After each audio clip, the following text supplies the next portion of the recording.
Welcome to our channel. Today we how to uninstall Walmart app from Android and clear saved cards, complete guide step by step clearly. To begin, unlock your Android device and locate the Walmart app on your home screen or in the app drawer. Tap and hold the Walmart app icon until a menu appears. Select Uninstall from the options provided. A confirmation prompt will appear, asking if you want to uninstall the app. Tap OK to confirm the uninstallation. Once the app is uninstalled, you may want to clear any saved payment information. Open the Settings app on your Android device.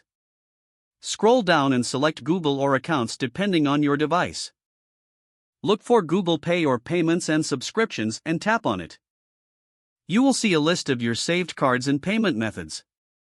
Select the card you wish to remove. Tap on Remove Card or Delete.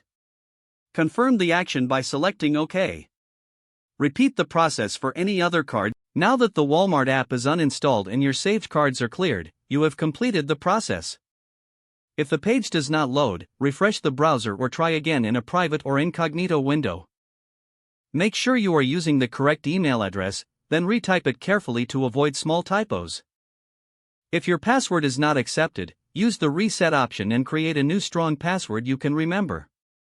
Check your spam folder for verification or security emails, then complete any requested confirmation steps. Enable two-factor authentication if available to improve account security and reduce unauthorized access risk. After signing in, review your profile details so your contact information and settings are accurate and current. If you see an error message, note it down and try again after restarting your device and internet connection.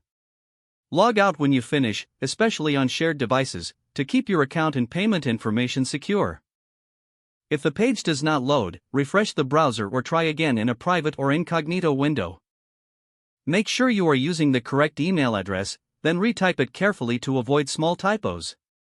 If your password is not accepted, use the reset option and create a new strong password you can remember.